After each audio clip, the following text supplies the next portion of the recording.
We were at my mum's house and my husband arrived in the evening and it was nearly Maghrib time. So he arrived and he said, get ready, I'm just going to go and pray Maghrib and when I get back we'll go home.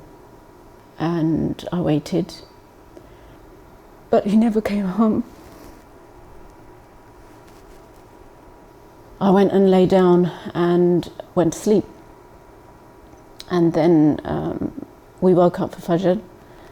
Just as I was about to pray, I said to my mum, what time is sunrise?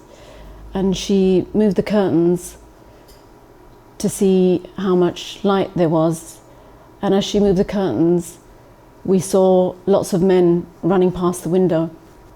So I walked to the front door, and because I was at my mum's house and I wasn't at home, I didn't want them to smash the door in. So I opened the door.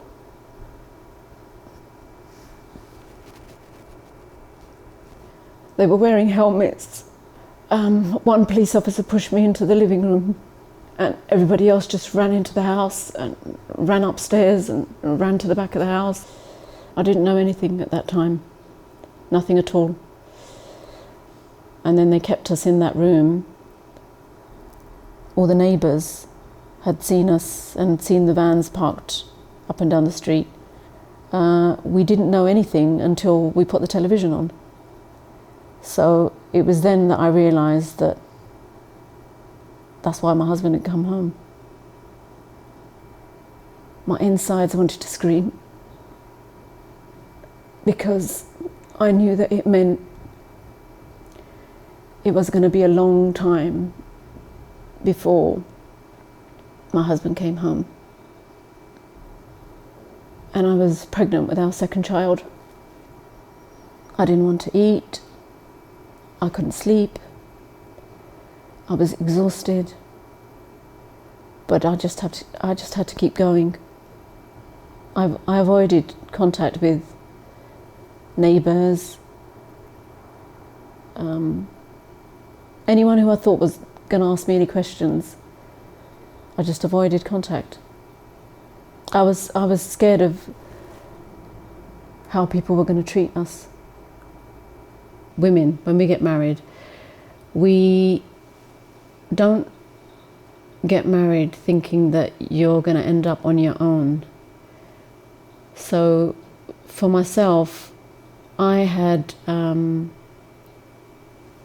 accepted the role of a wife and a mother, and I didn't think that I was going to have to start thinking about how I was going to provide for my family. I felt I was an emotional wreck, and I also was worried that I was going to lose the baby. Our daughter was 5 months old. She was fully breastfed within, it was like a couple of days within, it was like the anniversary of the first arrest, and they came to arrest me. And I was in Paddington Green for 2 days and a night without my daughter. Having to relive what had happened a year before all over again, but now with 2 children on my own. I was really worried about what was going to happen to my kids, because I wasn't sure if I was going to come back home to them. They released me without charge, so I was able to go home. But you never really start your life again, because it's always hanging over you. I know that Allah's put me in this situation for a reason. I don't know what the reason is. And I know that this is my test, and I don't want to fail my test. So for that reason, I keep going. I keep trying to make everything all right. I do the best that I can to help my children to not feel that their father is missing. You know, you just feel as if everything is completely out of your control. and you want to scream, but you can't, and everything is just whizzing around you. I felt like an emotional wreck, to be honest with you. On the outside, everybody thinks that I'm coping and I'm doing okay. I take the kids to school. I just do all the things that every other family does. And on the surface, everything looks fine, but they don't know what happens when we go home and how it feels to have been married for 13 years and to have only spent almost 3 years with your husband. It puts a strain on everything. It puts a strain on your relationship. And this is 100 times worse than being divorced. Because you're married, but there's no marriage. You have to just keep doing everything alone. And eventually it affects your relationship. It affects the children's relationship with their father. They're at the point in their lives where I feel that they need their father now. So I don't know how this is going to affect them from here on. I think that this situation has torn our family apart, really.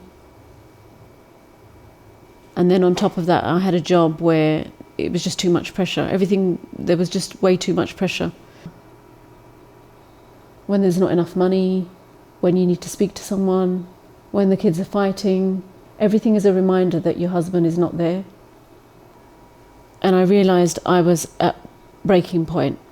I knew about HUGS already, but because I'm not the kind of person who likes to go to people for help. I was invited to an Eid gathering, and before I knew it, I'd been signed up as a family. When all other doors are closed, HUGS is the one that's always open. I asked HUGS to help me fund another course so that I could do a job where I would be spending more time with my children and have less or no work to bring home. HUGS helped me with a deposit to move into a new place. I was living in a very small flat, and it was, the fact that the children couldn't go outside and we were all squashed up in this place. It was causing a lot of problems at home. So I managed to find a flat with a garden so that, the children had more space to play. So HUGS helped us with the deposit for that, and also the first month's rent. That's taken a huge weight off my shoulders, because I wouldn't have been able to find the money to do that course by myself. It was quite expensive. But I knew in the long run, this kind of work is more suitable for me and my family. And it means that I'll be able to pay off my debts now and provide for my children. Since he's been in prison, I've always driven myself and the children to visit him. And that journey was just harrowing. So HUGS used to support us and, take us on visits. They helped me find a counsellor, and I think it's helped me to finally start putting back all the pieces in the jigsaw. Finally start realising that I'm strong enough to deal with this. I can help my children to deal with this. We don't have to be victims in all of this. So I think the counselling has really helped me to come alive again, I think. I think I was like the walking dead for a long time. HUGS has helped us to rebuild our lives, I think. They've helped me to rebuild our lives. They provide social gatherings for us, helped me to get counselling, and they've helped me to change directions with employment as well. I wouldn't have been able to do all of that if HUGS didn't help me.